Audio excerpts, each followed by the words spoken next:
Le propos va être complété par Michel Lepézan des mouvements des objecteurs de croissance, qui va être un peu plus précis justement sur cette idée de croissance.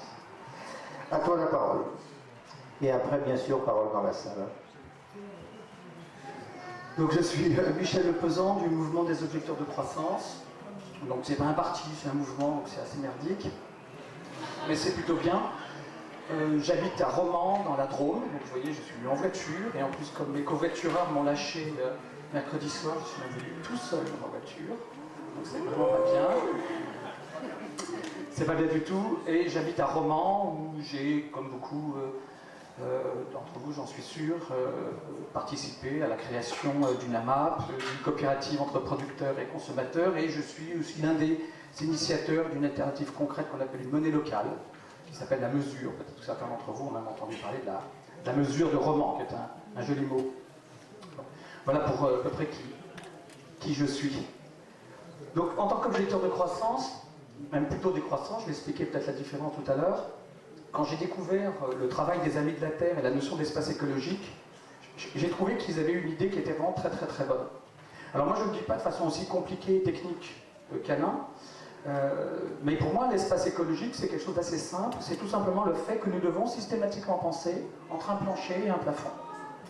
Et il me semble qu'il y a là vraiment une grande fécondité de ce concept. Et je vais vous proposer aujourd'hui simplement un rapide exposé que j'espère le plus provocateur possible. Donc je vais aller assez vite, donc je vais accélérer ma productivité conceptuelle. Et puis au fond, provocateur au sens où j'espère que ça provoquera en vous des questions, et puis j'arrêterai, et ça laissera quand même essentiellement du temps pour l'échange et le partage. Voilà. Donc je pense que cette notion d'espace écologique a trois fécondités, une fécondité idéologique, une fécondité politique, et ce que j'appelle une fécondité alternative. Je commence par la fécondité idéologique. Il me semble que idéologiquement, la notion d'espace écologique peut vraiment nous permettre, dans un monde où nous sommes quand même, la plupart d'entre nous, assez désorientés, soit parce que, ce que je ne suis plus, on est jeune et on arrive dans un monde où les vieux ont tout cassé, soit parce que, plutôt comme moi, un cheveu blanc, on a déjà tellement tenté de choses qui ont à peu près tout échoué, que on risque, comment dire, d'être un petit peu désespéré. La militance, pour moi, ressemble à une sorte de film. Vous savez, ces films où tous les matins on se réveille et tous les soirs on se recouche en disant que demain sera un autre jour et malheureusement le lendemain le cauchemar recommence. Et j'ai souvent l'impression que nous redisons les mêmes choses, sans fin, etc. Et si je veux avoir un petit message d'espérance et ne pas être trop nihiliste, il me semble que l'espace écologique est vraiment très riche de ce point de vue-là. Alors idéologiquement, oui, donc tu l'as dit tout à l'heure, effectivement il y a eu un contresens, donc vous voyez, même ici, à Notre-Dame-des-Landes, on peut espérer que l'antiproductivisme est dominant, alors que je ne me crois pas m'être trompé sur l'intitulé de l'atelier. Il n'empêche que, sorte de, j'imagine la personne a dû taper sur son clavier, donc de lapsus clavieri, je ne sais pas, au lieu d'écrire espace écologique. Non, c'est vraiment trop dur, même dans un programme, comment dire, antiproductiviste, on écrit, les doigts écrivent espace économique. Parce que le productivisme, le monde auquel appartient l'aéroport, c'est précisément le monde dans lequel l'économie prend toute la place. Et dans lequel, de temps en temps, nous trouvons des gens qui rouspètent tout, qui critiquent, et qui rouspètent et qui critiquent, et qui disent oui, mais il faudrait faire une place à l'écologie. Mais c'est une petite place, qui éventuellement prend la place au milieu de l'économie. L'antiproductivisme, c'est exactement le contraire. Non pas que nous donnions toute la place à l'économie, mais nous remettons à l'écologie, nous remettons l'économie à sa place, et nous inscrivons cela dans un cadre général, qui est le cadre écologique.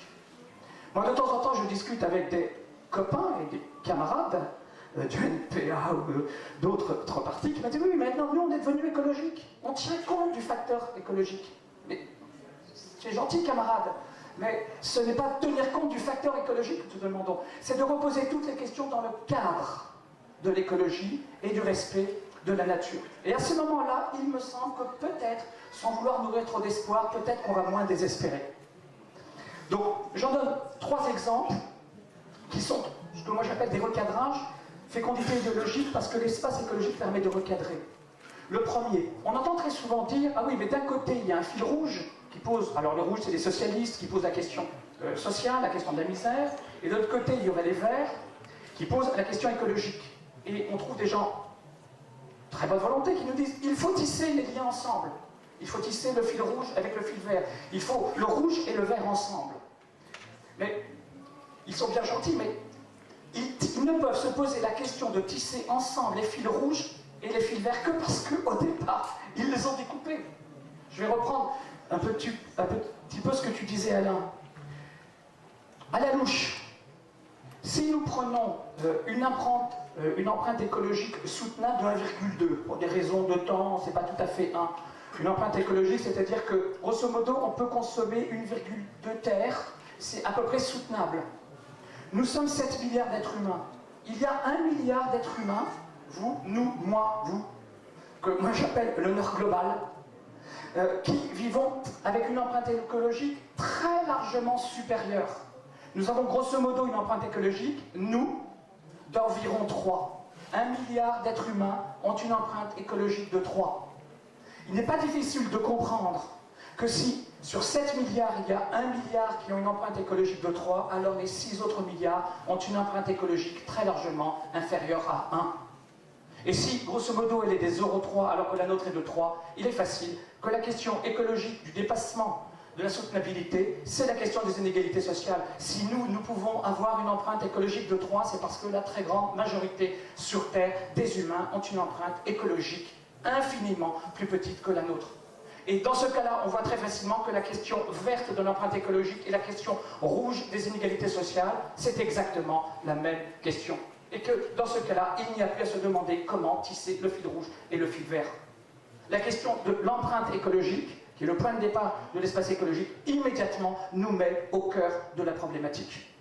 Et à ne pas nous poser de mauvais problèmes, nous n'allons pas chercher une mauvaise solution. Voilà pour un premier point. Le deuxième recadrage idéologique que peut permettre le concept ou la notion d'espace écologique, c'est par rapport à la démocratie.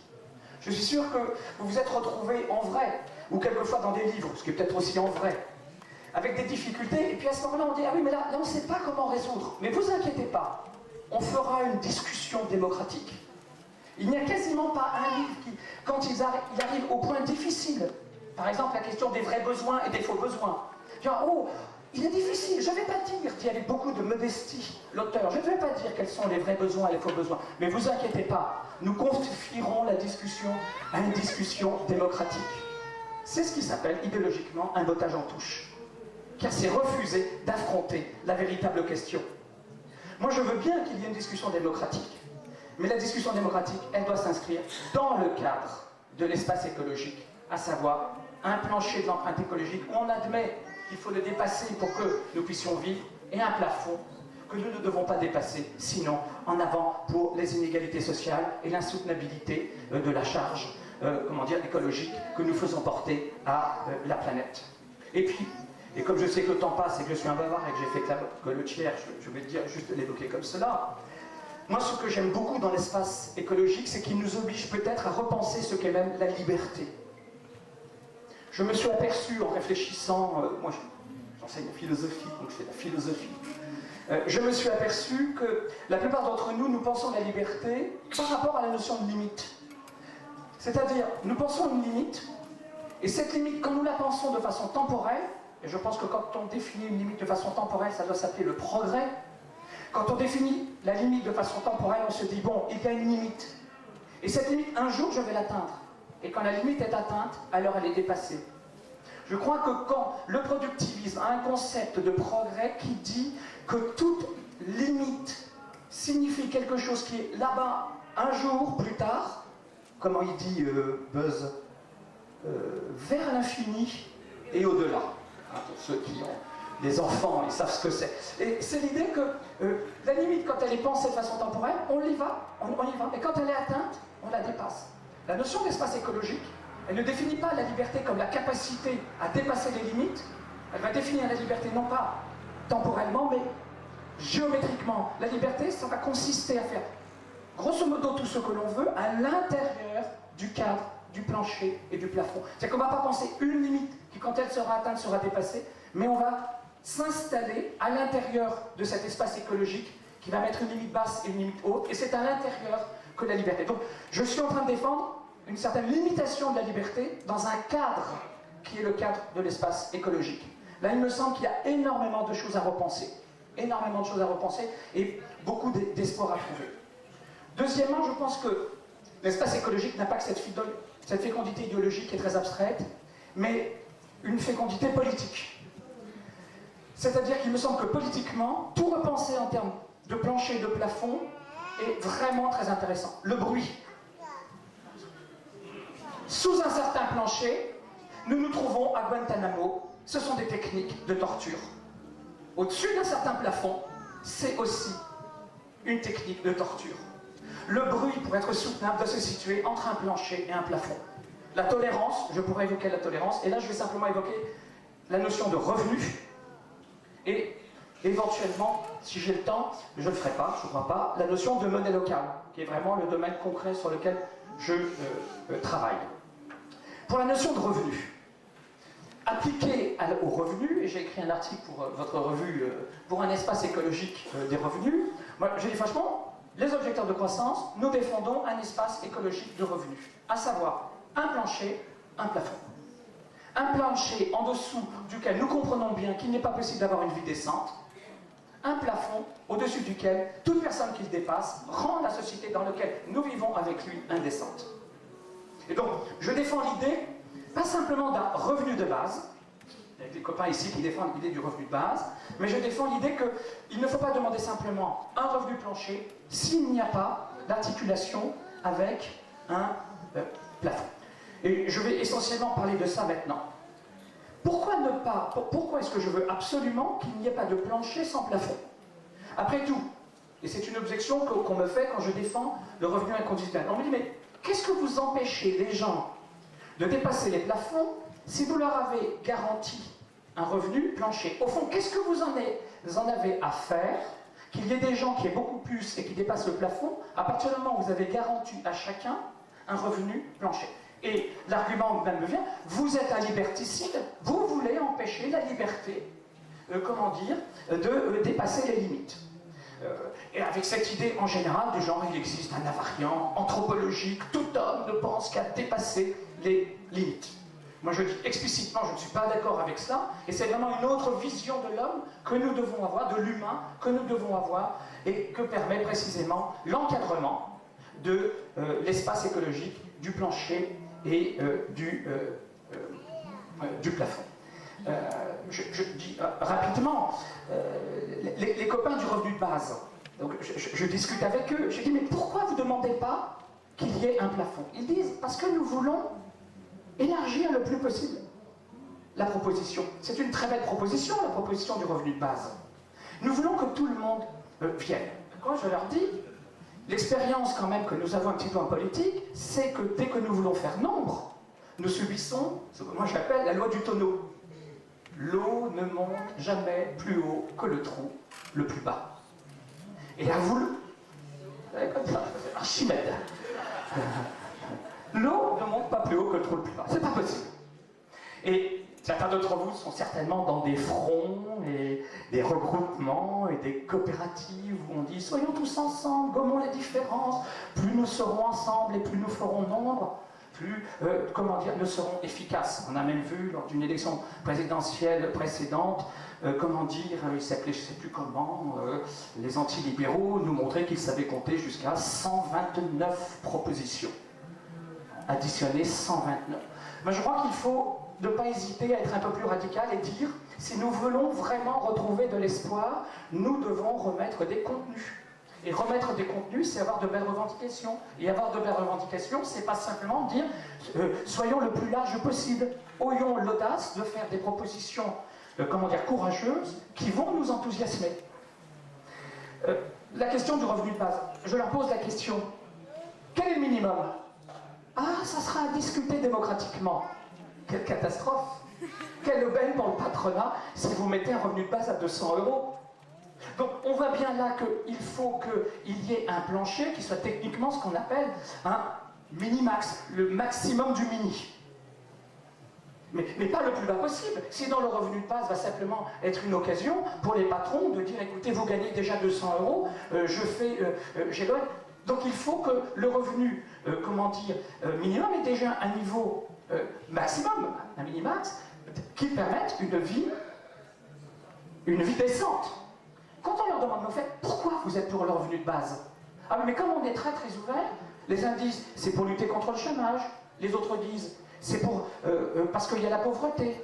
Je crois qu'il faut avoir le courage de dire que si nous défendons un revenu minimum, c'est parce que nous voulons libérer les humains de l'aliénation du travail, et du travail salarié.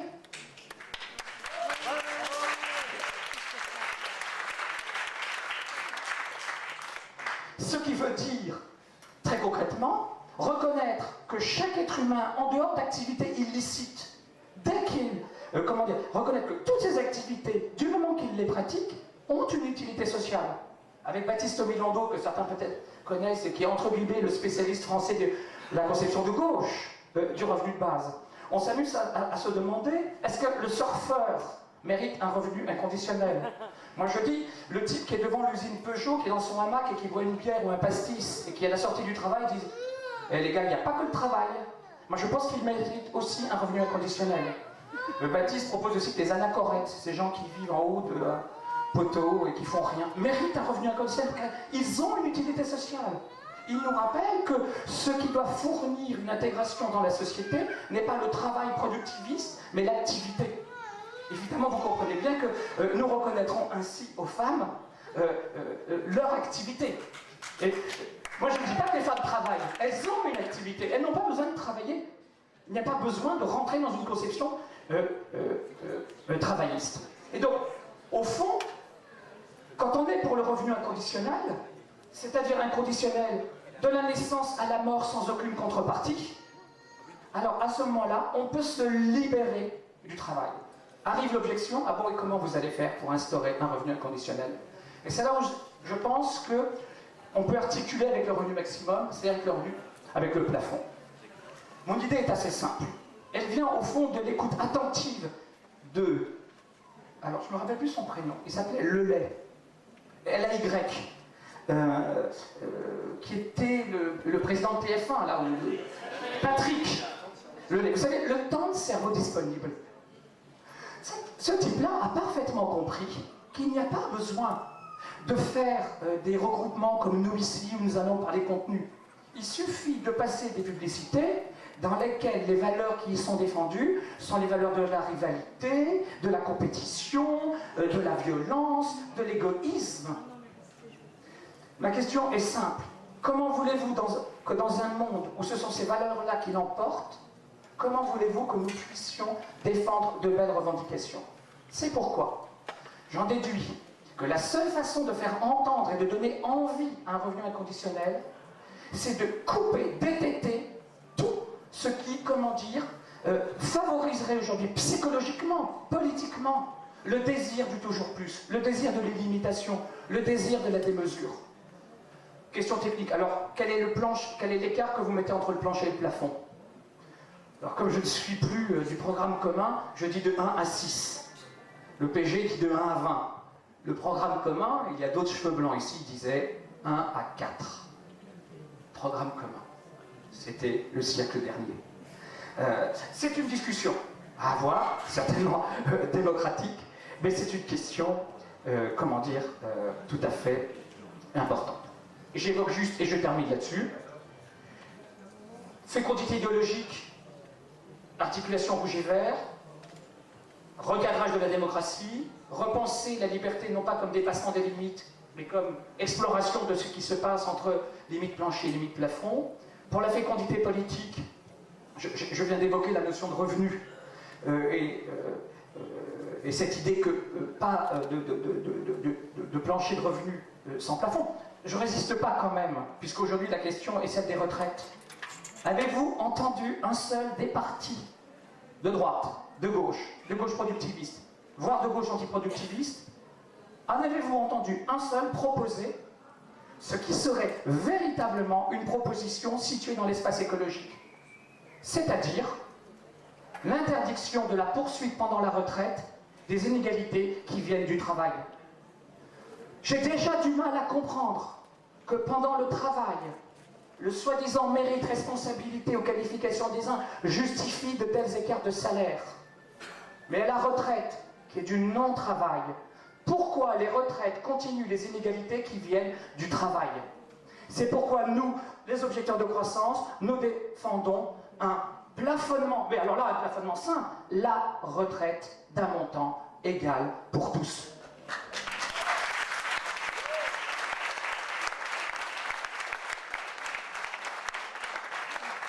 Je vous dirais bien voter objecteur de croissance, mais nous n'allons pas aux élections pour que vous votiez pour nous. C'est pas de chance.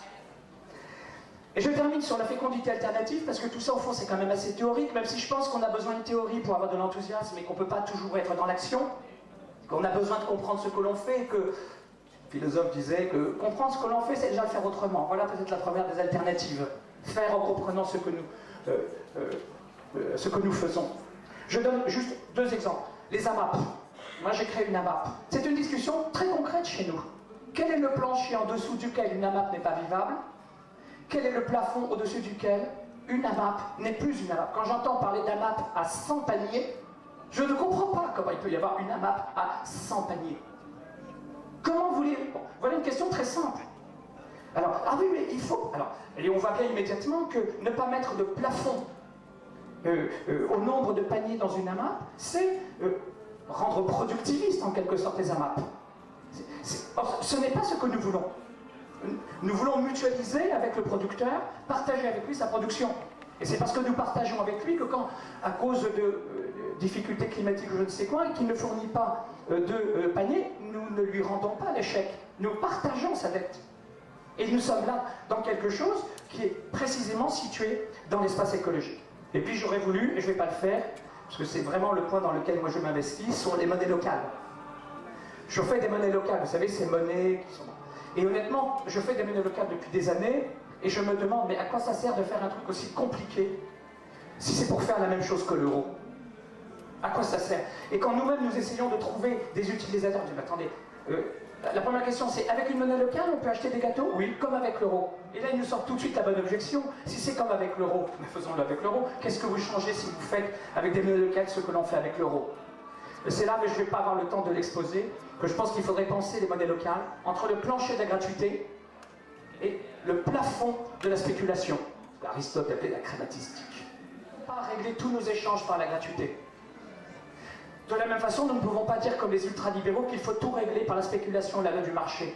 Il y a là un espace écologique qui est un véritable espace expérimental pour les monnaies locales, entre le plancher de la gratuité et le plafond de la spéculation. Voilà, un quart d'heure.